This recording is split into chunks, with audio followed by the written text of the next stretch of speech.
That fucking beach. আসি, she stab me. ছুরি বসিয়ে দিয়েছিল আমার পায়ে। জান হাতে নিয়ে পালিয়েছি সেদিন আমি ছাদ থেকে। কি দোষ ছিল আমার? কি দোষ ছিল? আমি তো ভালোবেসেছি ওকে। শেহজাদ ওকে যেভাবে ভালোবাসে সেভাবেই তো ভালোবেসেছি। শেহজাদের নাম শুনেই চোখ ঝাপসা হয়ে এলো অ্যামেলিয়ার। চোখ মুখ শক্ত করে করতলের পাশ দিয়ে মুছে ফেললো পানিটুকু। কার্নিশ বেয়ে গড়াতে দিল না নিজের দুর্বলতা। মেঝেতে দৃষ্টি রেখে দৃঢ় গলায় বলল, তোমার মতো মানুষ কখনোই শেহজাদের মতো করে কাউকে ভালোবাসতে পারবে না। তাই দয়া করে নিজেকে তার সাথে তুলনা করো না। কথাটা শেষ হওয়ার মুহূর্তেই আদি এক হাতে গাল চেপে ধরল এমনির। আদির ক্ষিপ্ততা এতটাই প্রকট ছিল যে আশেপাশের মানুষের নজর এড়ালো না তা। কয়েক জোড়া উৎসুক চোখ ওদের দিকে তাকাতেই গালের চাপটা আলগা হলো অ্যামেলিয়ার। আদি ছেড়ে দিল ওকে, কিন্তু নিজের মাথার দুপাশে দু হাত চেপে ধরল ও। পরপর রক্তিম চোখে চাইলো অ্যামেলিয়ার দিকে, হিস হিসি আওড়ালো, তাই নাকি? আমি শেহজাদের মতো করে ভালোবাসতে পারবো না? কেন? কারণ আমি ওর মতো ভদ্রতার মুখোশ পরে থাকি না বলে। কি করে ভালোবাসতে হয় তুমি তো জানোই না আদি। তাই আমার ভালোবাসার মানুষকে নিয়ে আরেকটা উল্টোপাল্টা কথা বলার কোনো অধিকার নেই তোমার। ঠিক, ঠিক বলেছি তুমি সুইটার। কি করে ভালোবাসতে হয় তুমি তো জানো, আমি তো জানিই না। এটুকু বলে থামলো আদি। পরপর হিংস্র জ্বলন্ত মতো আওড়ালো, আমি শুধু আসক্ত হতে জানি। ড্রাগসের চেয়েও মারাত্মক আসক্তি আমার আরশির প্রতি। I am fucking obsessed with her. তাচ্ছিল্যের সাথে হাসলো অ্যামেলিয়া। ধিমি স্বরে শুধালো, এখন আমাকে কি করতে হবে বলো? কেন ডেকেছো আমাকে এখানে? বাঁকা হাসলো আদি। অ্যামেলিয়ার চিবুকের নিচে মধ্যমার রেখে বৃদ্ধা আঙ্গুল বোলালো ওর গালে। পরপর কানের পাশে মুখ নিয়ে আওড়ালো, শেহজাদের পুরো পরিবারের ধ্বংস চাই আমি। তুমি ওদের সাথে এমন ভাবে মিশে যাবে জানো ওরা তোমার সাথে নির্দ্বিধায় সবকিছু বলতে পারে। ওদের সাথে মিশে ওদের দুর্বল জায়গাগুলো খুঁজে বের করবে তুমি। ও বাড়ির সব খবর দিবে আমাকে। তখন বাড়িতে কি হচ্ছে না হচ্ছে সব খবর। আমার সব ডিটেলস চাই ও বাড়ির। তারপর বাকি কাজ আমার। বদলে বদলে আমি কি পাবো? সজা হয়ে দাঁড়ালো আদি। চৌকস হাসলো মাস্কের আড়ালে। পরপর বলল, যার জন্য এতগুলো দিন ও বাড়িতে পড়ে আছো, হাসি না থাকলে তাকে পেয়ে যাবে। এটা কি যথেষ্ট নয় মিলিয়া? আরশি, দাঁড়াও বলছি। একবার ধরতে পারলে কিন্তু এরপর কান্নাকাটি করলেও আর ছাড়বো না। আর সেই উচ্ছ্বাসে পেছনে ফিরল। গোধূলির কোণে দেখা আলোয় ঝলমল করছে ওর পদ্মকোমল মুখখানা। উচ্ছ্বাসিত কণ্ঠে উঁচিয়ে আওড়ালো, দৌড়ে হেরে গেলে অমন কথা সবাই বলে। আপনি হেরে গেছেন আমার কাছে, আগে স্বীকার করুন। ব্যস্ত রাস্তার মানুষের ফাঁক ফোকর দিয়ে ফের দৌড়াতে লাগলো আশি, যেন পালালো কথাটা বলে।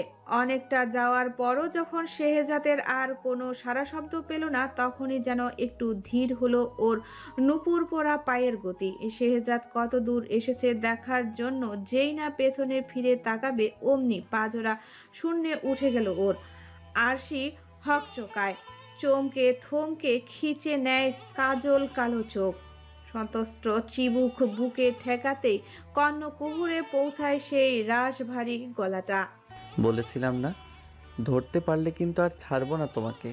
কোমর আর পিঠে পোক্ত হাত দুটোর অস্তিত্ব অনুভব করতেই ভরসা পায় আশি। চোখ জোড়া মেলে পিট পিট করে তাকালো সম্মুখে। দেখে মেঘের মতো গম্ভীর সেই মুখে লেপ্টে থাকা অপকট হাসি। শেহজাদ হাসে। আরশিকে দ্বিতীয়বারের মতো ভয় পাইয়ে দিয়ে বাচ্চাদের মতো আনন্দে ভাসছে তার চোখ মুখ। সদ্য ঠোঁট উল্টালো আশি, যেন হেরে গিয়ে ভারী দুঃখ পেয়েছে এমন দুঃখী দুঃখী গলায় বলে উঠল, মানলাম গাট্টা গোট্টা মানুষের সাথে দৌড়ে আমি পারবো না, তাই বলে একটু তো মিছে মিছিয়েও নিজের বউকে জিতিয়ে দিতে পারতেন। নিজের সবকিছুতে পারফেক্ট বলে এভাবে আমাকে হারিয়ে দিতে হবে? শেহজাদ নরম চোখে চেয়ে চেয়ে দেখলো গাল ফুলিয়ে অভিমান ঝরতে আরশিকে। অথচ প্রতিটা অভিমানী শব্দে ঠোঁটের হাসি যেন আরো চওড়া হলো মানুষটার। Game is game. তুমি জিততে পারোনি বলে তো আমার উপর দোষ চাপাতে পারো না স্নোফ্ল্যাক। আমি জিতেছি, সুতরাং ট্রফিও আমার। শেহজাদের হেয়ালি কথার মানে ধরতে না পেরে ভ্রু কুঁচকে ফেললো আরশি। বেখেয়ালে জিজ্ঞেস করে বসল, কোথায় কোথায় আপনার ট্রফি? কেন? এই যে আমার কোলে। আশিকে আর কিছু বোঝাতে হলো না শেহজাদের। যাকে হারালো তাকেই যে ট্রফি বানিয়ে বসে আছে এই মানুষ। মনে মনে আইঠাই করে উঠল মেয়েটা। বার কয়েক পলক ফেলে দৃষ্টি নোয়ালো। পেটে শত শত প্রজাপতি নিয়ে অস্পষ্ট শোধালো। সেই তো আপনিই জিতে গেলেন। আপনি জিতে গেলে আমার কি লাভ? শেহজাদ তখনই বলল না কিছু, কেবল হাসলো নিঃশব্দে। পরপর মাথা নুয়ে কপালে কপাল ঠেকালো আরশির সাথে। চোখ বুজে আওড়ালো। আমার জিতে যাওয়া মানেই তোমার জিতে যাওয়া আরশি, কিন্তু তোমার হার মানে আমার হার। আরশি এমন কঠিন কথা বুঝলো না। ওই ছোট্ট মাথায় ভালোবাসার এত কঠিন অঙ্ক কষতে হিমশিম খেয়ে জিজ্ঞেস করলো। তার মানে তো আপনি জিতেও হেরে গেলেন জাম্বুবান, কারণ আমি হেরে গিয়েছি বলে। শেহজাদ আরশির ঠোঁটের কার্নিশে ঠোঁট ছোঁয়ালো। তার এই ভীষণ বুদ্ধিমতী বউয়ের বোকা বোকা প্রশ্ন শুনে আলতো হেসে বলল। আর তুমি হেরেও জিতে গেলে, কারণ আমি জিতে গিয়েছি। ডিড ইউ গেট ইট নাও? আমি যদি এভাবে জিততে থাকি তাহলে আপনার খারাপ লাগবে না? তোমার কাছে হাজারবার হারলেও আমার খারাপ লাগবে না স্নোফ্ল্যাক, একটু খারাপ লাগবে না। তবুও যদি তোমার মনে হয় আমার খারাপ লেগেছে, তাহলে না হয় একটু আদর করে পুষিয়ে দিও। শেহজাদ আরশির মতো করে একটুকে ইডু বলায় এতক্ষণে আবার পুরনো হাসিটা ফিরে এলো রমণীর ওষ্ঠপুটে। ঠিক যেমন অক্টোবরের অতিথি পাখি ফিরে আসে সেন্ট্রাল পার্কের লেকের ধারে, ঠিক তেমন করে। নামাবেন না আমাকে? বিচল কণ্ঠ শেহজাদের। সে বন্ধ চোখে আরো একটা চুমু খেলো পাতলা অধর পুটে। তারপর বলল। প্রশ্নই আসছেন না? সবাই হাসছে দেখুন। হাসুক। চোখ খুলে দেখুন পার্কের সবাই যেতে যেতে কেমন করে তাকাচ্ছে আমাদের দিকে। ওরা শিখছে স্নোফ্ল্যাক। হ্যাঁ, আপনার থেকে কিভাবে পাগলামি করতে হয় সে সব শিখছে। আরশির ভেঙ্গিয়ে ভেঙ্গিয়ে বলতেই হেসে ফেলল শেহজাদ। ধীরে ধীরে চোখ মেলে নীলাম্বরের নিগ্র দৃষ্টিতে ঘায়েল করলো কুণ্ঠিত ওই মুখখানা। হাসকি স্বরে বলল। They are learning how to treat their queen like me, let them be জান। লাজুক মুখখানা লুকাতে ব্যস্ত হলো আরশি, কিন্তু বেচারি যেদিকেই তাকায় শেহজাদের চোখ সরে না ওর থেকে। অল্প ঘাড় হেলিয়ে মানুষটা চেয়ে রয় তার পুতুলের মতো বউটার দিকে। লজ্জা লুকাতে যখন চেষ্টায় ব্যর্থ হয় লাসবন্তির, তখনই জড়িয়ে আসে ওর কথা। না না, নামবো আমি এখন? এভাবে কোলে চড়ে ঘোরা যায়? ঘোরাতে এনে যদি কোলেই তুলে রাখেন পুরোটা সময়, তাহলে আমার পা দুটো অভিশাপ দেবে না আমাকে? শেহজাদ ভালো করেই জানে তর্কে তার বউয়ের সাথে সে পারবে না। উল্টাপাল্টা যুক্তি দেখিয়ে হলেও আরশি নেমে যাবে তার বুক থেকে, আবার শূন্য করে দেবে মানুষটাকে। না নামলে হয় না, খুব খারাপ লাগছে এইভাবে থাকতে। আকুতি ভরা কণ্ঠে টলল না রমণী। ঘন ঘন মাথা নুইয়ে বোঝালো খুব খারাপ লাগছে তার। শুধু বোঝাতে পারল না মানুষটার হাত ব্যথা হয়ে গেলে যে ওরও কষ্ট হবে। 52 কেজি তুলে হাঁটতে থাকা কি চারটিখানি কথা? অগত্যা হাল ছাড়ল শেহজাদ। নামিয়ে দিল আশিকে। মাটিতে পা পড়তেই হাফ ছেড়ে বাঁচল মেয়েটা। ঠোঁট কামড়ে এদিকে ওদিকে চাইলো কিছু একটা খুঁজতে। আইসক্রিমের গাড়ি খুঁজছো? অমনি চোখ দুটো রসগোল্লা বানিয়ে শেহজাদের দিকে তাকালো আশি। আপনি কি করে বুঝলেন? শেহজাদ উত্তর দিল না। শার্টের স্লিপ দুটো টান দিয়ে উপরে উঠালো। পরপর আরশির মতো এদিকে ওদিকে তাকিয়ে কলার ঠিক করলো শার্টের। চশমা পরা শার্টের স্লিপ আর কলার ঠিক করতে থাকা মানুষটাকে বড় মুগ্ধ চোখে দেখলো আরশি। নাসারন্দ টেনে নিল ম্যানলি পারফিউমের কড়া গন্ধ। একটা গাড়ি আছে, তবে রোড ক্রস করতে হবে। তুমি এখানে একটু দাঁড়াও, আমি নিয়ে আসছি আইসক্রিম। পুরুষালী ভরাট স্বরে ঘোর কাটলো আশির। তড়িঘড়ি জিজ্ঞেস করলো। আপনি জানেন আমার কোন আইসক্রিম পছন্দ? শুনুন, ভাববেন না খেতে চেয়েছি বলে যে কোনো একটা এনে দেবেন। আমার পছন্দের ফ্লেভার কিন্তু। এ কি, কোথায় যাচ্ছেন পুরো কথা না শুনে? কোমরে হাত দিয়ে দাঁড়ালো আরশি। ফু দিয়ে উড়িয়ে দিল কপালে পড়ে থাকা খুচরো চুলগুলো। তার পুরো কথা না শুনেই চলে গেল লোকটা। শেহজাদ রোড পার হয়ে এলো বেশ খানিকক্ষণ পর 2 হাত ভরে আইসক্রিম নিয়ে সেগুলো দেখেই চোখ কপালে উঠল আরশির। কণ্ঠ সঙ্গে তুলে আওড়ালো। গাড়ির সবগুলো আইসক্রিম নিয়ে চলে এলেন নাকি? তারপর কি যেন বলছিলে? কোন ফ্লেভার? রাখুন আপনার ফ্লেভার। মনে তো হচ্ছে পুরো দোকান তুলে নিয়ে এসেছেন। ভাবলাম তোমার জন্য ইজি হবে পছন্দের ফ্লেভার খুঁজে পেতে। আর বাকি আইসক্রিম কি করবেন বলুন? ইস, এই জন্য আপনাকে আমার ভরসা হয় না। কিছু কিনতে বলে আপনি গুবলেট করে ফেলেন। হয় সব কিনে নিয়ে আসেন, নয়তো যেটা বলি সেটা খুঁজেই পান না। তারপর বারবার ফোন দিয়ে পাগল করে ফেলেন আমাকে। শেহজাদ এত বোকা খেয়েও দাঁত মেলে দিল। ঝকঝক হাসি, যেন এক্ষুনি টুথপেস্টের অ্যাড শেষ করে ফিরেছে। আরশি হতাশ চোখে তাকিয়ে দেখল সেসব, পরপর মাথা নাড়ল দুপাশে।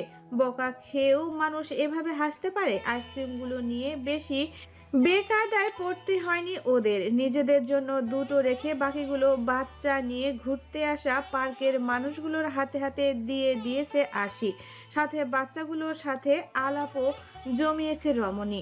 নরম গালে টোল ফেলে হেসেছে পুরোটা সময়। দেখলেন কেমন উদ্ধার করলাম আপনাকে বিপদ থেকে? কোমরে হাত রেখে বলল আরশি। মিসে কলার ঠিক করে দেখালো শেহজাদকে, ঠিক যেমন করে শেহজাদ করেছিল একটু আগে। মানুষটার ধ্যান ভাঙল তখনই। দৃষ্টি নামিয়ে ঠোঁট টিপল, পরপর টেনে টেনে বলে উঠল, তুমি না থাকলে আমার কি যে হতো এটা বলবে না?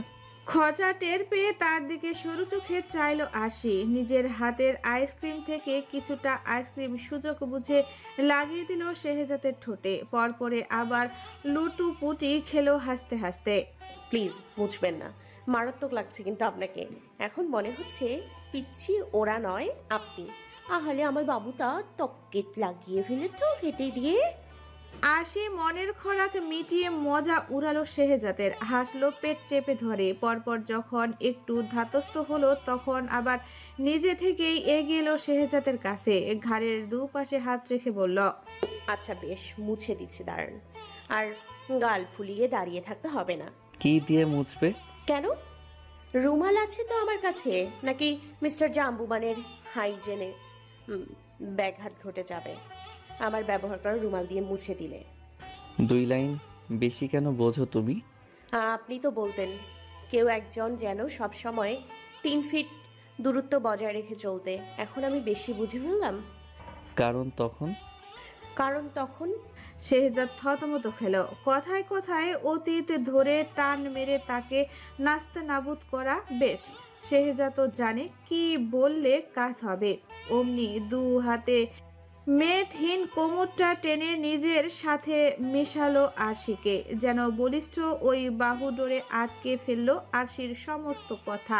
পরপর স্বর নামিয়ে আওড়ালো, কারণ তখন তো জানতাম না যে সেই কেউ একজনকে আমি 3 ফিট দূরে রাখলেও আমার দম বন্ধ হয়ে আসবে।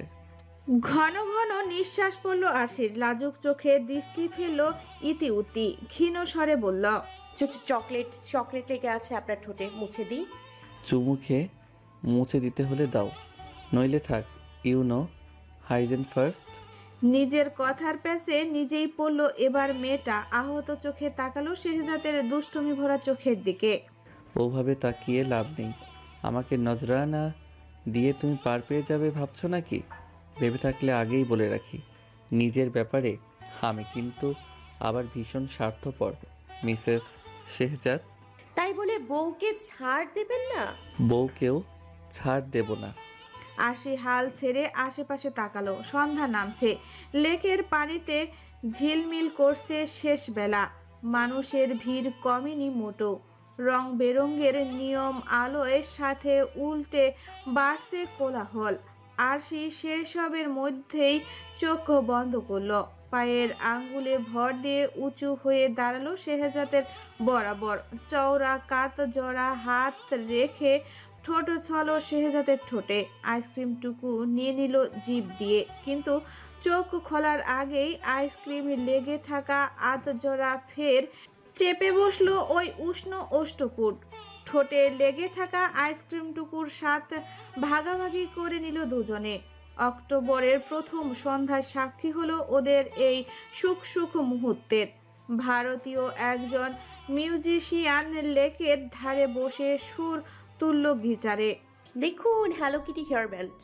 আশি হাতের ইশারায় কিছু দেখালো শেহজাদকে। একটা সফট টরের দোকান। শেহজাদ বিভ্রান্ত কণ্ঠে শুধালো, কিন্তু দেখে তো খরগোশের কানের মতো মনে হচ্ছে আরশি। ওগুলো হেয়ার ব্যান্ড? এগুলো কি মোটে খরগোশের কান নয়। আপনি খরগোশের কান আর বিড়ালের কানের পার্থক্য করতে পারছেন না? পাশেরগুলো দেখুন, ওগুলো Mickey Mouse hair band. Shehzad দেখলো ঠিকই, কিন্তু আলাদা করতে পারল না কোনো কিছুই। এগুলো আলাদা আলাদা নাম মনে রাখার যখন আপ্রাণ চেষ্টা করছে সে, তখনই শার্টের স্লিপে টান পড়ল তার। আশি টেনে নিয়ে গেল তাকে দোকানের ভেতরে। অনেক বেছে বেছে দুজনের জন্য দুটো মিকি মাউজের হেয়ার ব্যান্ড কিনলো, তারপর পরিয়ে দিল শেহজাদকে। মানুষটা প্রথমে গাইগিউ করলেও হার মানল না আরশি, পরিয়ে ছাড়ল। দুজনে একই রকম ব্যান্ড আর রঙিন রোদ চশমা পরে ঢুকলো ওখানকার একটা ফটো বুথে। Old frame photo booth. Vintage ছবি তোলা হয় এখানে। ছবি তোলার জন্য আরশি খুশিতে ঝুমঝুম করলেও শেহজাদ কাতর কণ্ঠে আওড়ালো, উইয়ার্ড লাগছে আরশি, ব্যান্ডটা অন্তত খুলে ফেলি। কিছু ওয়ার্ড লাগছে না, চুপচাপ দাঁড়ান আমার পাশে। আপনার আর আমার প্রথম ডেট এটা, প্রথম ছবি তোলা একসাথে। যখন বুড়ো হয়ে যাবেন তখন এগুলো দেখে কেমন নস্টালজিক হবেন ভাবুন তো একবার। শেহজাদ আর কিছু বলতে পারল না। বিব্রত আনন খানা মোলায়েন হয়ে এলো আরশির কথায়। পর পর মুস্কি হেসে পেছনে এসে দাঁড়ালো মেয়েটার। পেছন থেকেই হাত বাড়িয়ে জোরে ধরলো ওর কোমর, চিবুক রাখলো ওর কাঁধে। প্রথমে অবাক হলেও পরক্ষণে মাথা নুয়ে ঠোঁট টিপলো আরশিও। নিন, এবার সামনে তাকান। আরশি সামনে তাকাতে বললেও শেহজাদ তাকিয়ে রইল তার প্রিয়র থেকেও প্রিয় মানুষটার দিকে। শাটার খোলার শব্দ হলো অমনি, আর সাথে সাথে ক্লিক। আরশির ছবিগুলো হাতে নিয়ে উল্টে পাল্টে দেখতে দেখতে হাঁটতে লাগলো। মাঝে মাঝে স্ফুর্ত কণ্ঠে আওড়ালো, আপনার ছবিগুলো দেখুন। আপনার এত সুন্দর ছবি আমি আর একটাও দেখিনি। তুমি রীতিমতো মিকি মাউসের ব্যান্ড পরিয়ে আমার ছবি তুলিয়েছ আরশি। শেহজাদ ছদ্ম গমরা মুখে কথাগুলো বললেও আরশি ততক্ষণে বেশ খানিকটা এগিয়ে। তারপর হঠাৎই ওর চোখ পড়ল প্রথম ছবিটায়, পরপর আরো কয়েকটা। মাত্র একটা ছবি বাদে সবগুলো ছবিতেই শেহজাদ ক্যামেরার দিকে না তাকিয়ে ওর দিকে তাকিয়ে আছে। আরশি হতবুদ্ধ বনে রইল কিছু পল।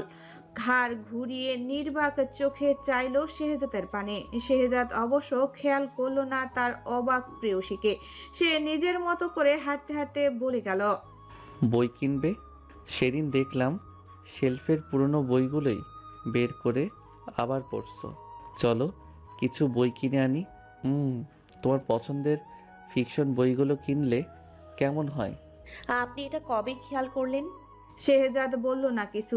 রাস্তার পাশেই একটা বুকশপের দোকান ঠেলে আরশিকে ইশারা করলো আগে ঢোকার জন্য। ব্যাস, আর পাইকে ওকে। যদিও ভদ্রতার খাতিরে মেয়েটা একবার সাবধান করতে চাইলো, বলল, যা করছেন ভেবে করছেন তো? কারণ একবার যদি আমি ভেতরে ঢুকি তাহলে আপনার পুরো পকেট কিন্তু খালি না হওয়া পর্যন্ত বেরোবো না। পুরো ক্রেডিট কার্ডটাই কোনো একজনের বই কেনার জন্যই রেখেছিলাম। এবার সে যদি শুধু পকেটের টাকা খরচ করে বেরিয়ে যেতে চায় তাহলে তো তার লস। আমার কোনো অসুবিধে নেই। আরশি কেসে উঠতে নিয়েও নিজেকে সামলালো। মুখে নরম হাসি টেনে কানের পেছনে চুল গুজে দাঁড়ালো শেহজাদের সামনে। মানে ভেতরে যাই? শেহজাদ হাসি আটকে ছদ্ম গম্ভীর করে রাখলো মুখখানা। চোখের ইশারায় মেয়েটাকে শপের ভেতরে যেতে বলতে দেরি। চোখের পলকে অদৃশ্য হতে দেরি হলো না আরশির।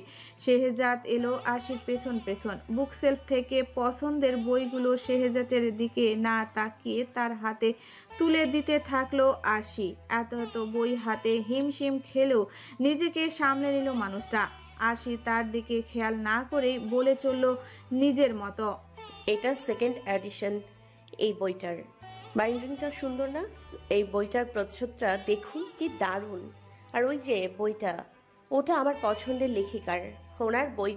ওনার সবগুলো বই আছে আমার কাছে। এবছর আরও একটা আসার কথা, সিকোয়েন্স আর কি। এই বুকমার্কগুলোও নিই।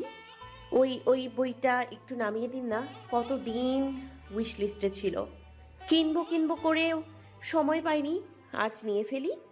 অবশেষে 2 হাত ভরে বই এনে কাউন্টারে রাখলো শেহজাদ। পরপর আরশির হাতে কালো রঙের কার্ডটা ধরিয়ে দিয়ে নরম গলায় বলল, আমি উবার ডেকে আনছি, তোমার বের হতে হবে না, আমি ভিতরে এসে নিয়ে যাব তোমাকে, কেমন? বুকশপের মাঝ বয়সী মহিলা মাথা নুয়ে মিটমিটি হাসলো এতগুলো বই দেখে। পরপর শেহজাদ চলে যেতেই আরশিকে পশ্চিমা ভাষায় বলে উঠল, তুমি কিন্তু ভীষণ ভাগ্যবতী মেয়ে। এমন ভালোবাসার মানুষ পাওয়া আজকাল কঠিন নয়, দুঃসাধ্য। তুমি পেয়েছো, যত্ন করে রেখো। আমি আমার নিজের অভিজ্ঞতা থেকে বলছি, মানুষটা একবারের জন্য তোমার থেকে নজর সরায়নি, পুরোটা সময় তোমার দিকেই তাকিয়েছিল। যতক্ষণ তুমি বই দেখেছো ততক্ষণ সে তোমাকে দেখেছে। শেহজাদ দাঁড়িয়েছিল শপের বাইরে, ফোন হাতে রাস্তার দিকে তাকাচ্ছিল বারবার।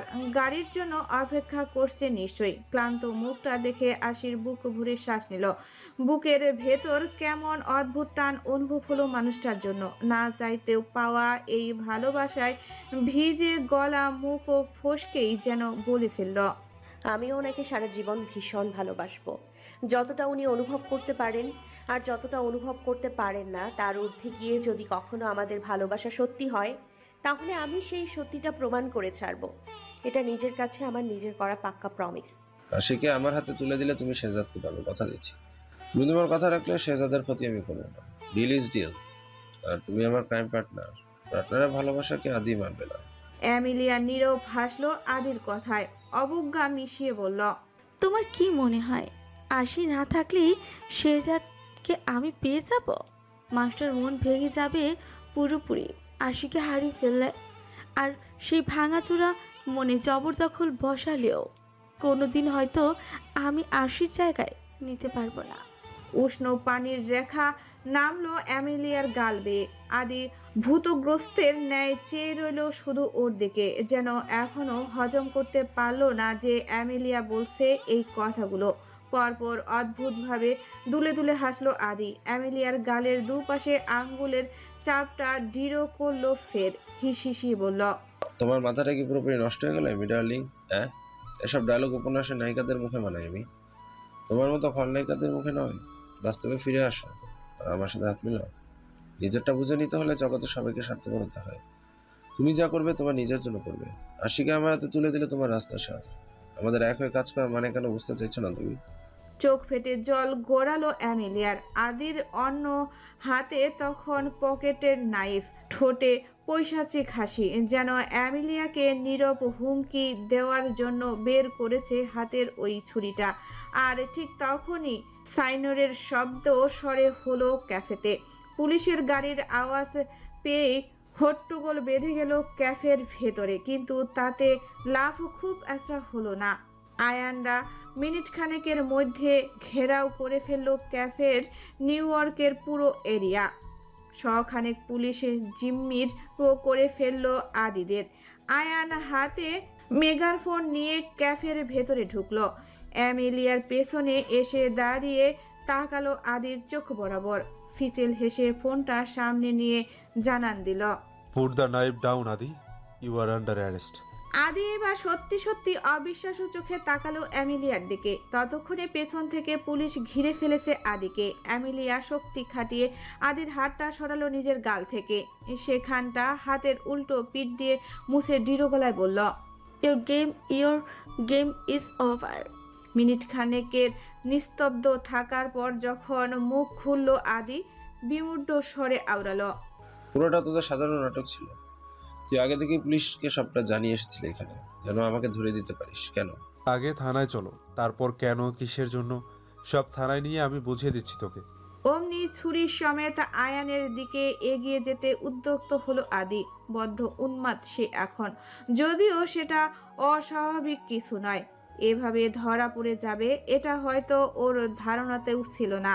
নিঃশব্দে হাসলো আয়ান, কিন্তু আয়ানের গায়ে একটা আঁচও লাগাতে পারল না আদি। তার আগে দুজন পুলিশ এসে হাত মুঠো পিছনে দিয়ে হ্যান্ডকাফ পরিয়ে দিল ওর। ততক্ষণে অ্যামেলিয়াও কিছুটা সামলে নিয়েছে নিজেকে। দৃষ্টি মেঝেতে রেখে আয়ানের পেছনে গিয়ে দাঁড়াতেই খেপাটে হয়ে উঠল আদি। তোদের সব কটাকে দেখে নিব, নিজের কবর নিজে খুলিতে এমিলিয়া। একটা একটা করে মাটিতে পুঁতে রাখবো তোদের শালা। আমার সাথে বেইমানি, আমার সাথে। আয়ান সহসা এগিয়ে এসে হাত রাখলো আদির কাঁধে, বিদ্রুপ মেশানো কণ্ঠে আওড়ালো, তোর মতো ক্রিমিনালকে একবার শুধু নিয়ে যাই হাজতে, এমন জামাই আদর করবো যে শ্বশুর বাড়ির নাম শুনলেই প্যান্ট ভিজিয়ে দিবি। আয়ানের বলা কথার প্রতি উত্তর করার আগেই পুলিশের হ্যাসকা টানে মুখ থুবড়ে পড়ল আদি। ক্যাফে ভর্তি মানুষ দেখলো, ভিডিও করলো এই দৃশ্য। পুলিশের গাড়িতে আদিকে তোলা হলো টেনে হিস্ট্রে। আয়ানের পাশে এসে দাঁড়ালো অ্যামি। নিজের সমস্ত কৃতকর্মের জন্য অনুতপ্ত আছে, দৃষ্টিনত, গালে ভিজে আছে নোনা পানিতে। ভাঙা ভাঙা গলায় বলল, বাস্টার্ডকে ছাড়বেন না কখনো। ও আবার পালাতে পারলে আরও ডেসপারেট হবে আপনাদের ফ্যামিলি ক্ষতি করার জন্য। আয়ান ফিরে চায় পাশে। এমনিতে অ্যামিকে সহ্য করতে না পারলেও আজ আর বিরক্তিটুকু প্রকাশ করলো না বাইরে। ভ্রু জোড়া টান টান রেখে বুকে হাত গুজে দেখলো ভয়ে কাঁপতে থাকা মেয়েটাকে। তারপর বলে উঠল, পরিবারটা তোমারও। অ্যামেলিয়া, যদি নিজেকে তুমি শুধরে ফেলতে পারো, স্টিল তোমাকে ধন্যবাদ আমাদের টিমের সাথে কোঅপারেট করার জন্য। তোমাকে আমার দুজন ফিমেল টিম মেম্বার বাড়িতে পৌঁছে দিয়ে আসবে। বি সেফ, আর ভয় পাওয়ার কিছু নেই। আদি আমাদের পরিবারের আর কিছু করতে পারবে না। আরও একটা প্রশ্ন ছিল, গোয়ান। আপনি কি করে বুঝতে পেরেছিলেন যে আদি আমার সাথে যোগাযোগ করার চেষ্টা করবে আশির ক্ষতি করার জন্য? অন্যমনস্ক হয়ে ফোন বের করছিল আয়ান। আরেকজন মানুষকে কল দিয়ে জানাতে হবে তো এই ভালো খবরটা। তাই অ্যামেলিয়ার প্রশ্ন শুনে সৌম্য মুখখানা রহস্যময় হাসি প্রসারিত হলো শুধু। ওখান থেকে বিদায় নিয়ে নিজের গাড়িতে উঠতে উঠতে আয়ান কল করলো শেহজাদকে। কানে লাগালো ব্লুটুথে ভেসে এলো একটি পুরুষালী শক্ত কণ্ঠ। কাজ হয়েছে? আয়ান বাঁকা হাসে, গাড়ির স্টারিং হুইল ঘোরাতে ঘোরাতে বলে উঠল, তোর শালা আদা ছেঁচা অ্যানাকুন্ডা না হয়ে পুলিশ হওয়া উচিত ছিল। মাঝে মধ্যে আমি তোর বুদ্ধি দেখে অবাক হই। হ্যাঁ রে, এত বুদ্ধি মাথায় নিয়ে রাতে বালিশে ঘুমানো তো সম্ভব নয়। তাহলে ঘুমোস কোথায় মাথা রেখে? বউয়ের বুকে। নাও কাট দ্য ক্র্যাপ আর বল আদিকে পেয়েছিস কিনা। আয়ান বিষম খেতে নিয়েও সামলালো নিজেকে। দাঁত কপাটি বের করে হাসলো এক চোট, পরপর গর্ব করে বলল, পেয়েছি মানে? বিকেলেই একেবারে হাতে নাতে ধরেছি বিটকেলটাকে।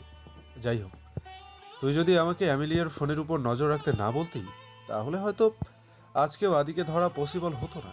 নির্ঘাত আবারও হাত ফসকে পালাতো হতচ্ছাড়া। শেহজাদ নিশ্চিন্তের শ্বাস ফেললো আদির অ্যারেস্টের খবর শুনে। বাড়ি ফিরেছে ওরা। উবারেই ঘুমিয়ে পড়েছে আশি। বারবার ঘুমন্ত মাথাটা টলে পড়ছিল পেছনের দিকে। শেহজাদ ফোনে কথা বলতে বলতে আর চোখে দেখলো সেটা। পরপর এক হাতে নিজের কাছে টেনে আনলো মেয়েটাকে, বুকের সাথে মিশিয়ে নিল ওকে। ফের আয়ানকে শুধালো, আর এতক্ষণে জানালি আমাকে এটা? Can disturb you on your official first date বাড়ি। তারপর বল, কেমন ছিল? রিভিউ দে ভাই। নিষ্ঠা কামড়ে হাসলো শেহজাদ। মনে পড়লো আরশির সাথে আইসক্রিম নিয়ে ওর খুনসুটির মুহূর্তগুলো। ফটো বুথে জোর করে ওকে হেয়ার ব্যান্ড পরিয়ে ওর ছবি তোলা, বই কেনার সময় নিরুত্তর কথা বলতে থাকা মেয়েটাকে। পরপর নিঃশব্দে মাথা নুয়ে চুমু খেলো ঘুমন্ত মুখটায়। বিড়বিড় করে বলল, perfect, it was perfect Ayaan. ঘুম ভাঙেনি আরশির। শেহজাদ উবার থেকে নেমে এলো, পেলে শরীরটা বুকে মিশিয়ে। চোখ সরাতে পারল না, থামাতে পারল না নিজেকে। মাথা নুয়ে মেয়েটার এ গালে ও গালে চুমু এঁকে দিল বার কয়েক। তবুও যেন তৃষ্ণা মিটল না, মন ভরল না। আরশির কানের নরম অংশে ঠোঁট চেপে কাতর স্বরে বলল, এত তাড়াতাড়ি কেন চোখে ঘুম নামালে আরশি? আশি নড়ে উঠল একটু। অক্টোবরের ঠান্ডা বাতাসে একটু উষ্ণতা খুঁজতে মুখ গুজলো পোক্ত বুকে। অথচ শেহজাদের ঘুম হারাম করে এই স্নিগ্ধতা, এই রাত, এই প্রেম, এমনকি শেহজাদের সবটুকুর অধিকার মুঠোয় নিয়ে কি আরাম করে ঘুমাচ্ছে তার ওই একরক্তি বউটা। নিজের ভাবনায় নিজেই মুচকি হাসলো শেহজাদ। তাকে দেখে কেয়ারটেকার রবিন দৌড়ে আসতে নিজেকে সামলে নিল সে। নরম গলায় শুধু বলল, গাড়ির ভিতরে আরশির কিছু বই আছে, কষ্ট করে একটু নিয়ে আসবেন রবিন চাচা। প্রৌঢ়ার রবিন চওড়া হাসে, উপর নিচ মাথা নাড়িয়ে আশ্বস্ত করে তাকে বাড়ির ভেতরে যেতে। বসার ঘরে বসেই আড্ডা দিচ্ছিল যারা, আঞ্জুমান আর মরিয়ম, সাথে আয়ান আর অভিনবও আছে। বাড়িতে যেন এখন অতিথিদের সমাহার। আঞ্জুমান তো ছিলেনই, সন্ধ্যায় অভিনব আর তার বাবা অলিও এসেছেন বিয়ে উপলক্ষে। তার মধ্যেই আরশিকে হাতে নিয়ে চৌকাঠ মারালো শেহজাদ। সেকেন্ড খানেক নীরবতার পর অমনি যেন ছোটখাটো গোল বেঁধে গেল সেখানে। হৈ হৈ করে উঠল আয়ান। দু হাতে শীষ বাজাতেই সোফা ডেঙ্গিয়ে লাফিয়ে এসে দাঁড়ালো শেহজাদের সামনে। দু হাত লম্বা করে সামনে এনে নাটকীয় ভঙ্গিতে মাথা ঝোঁকালো অল্প, কৌতুক কণ্ঠে আওড়ালো,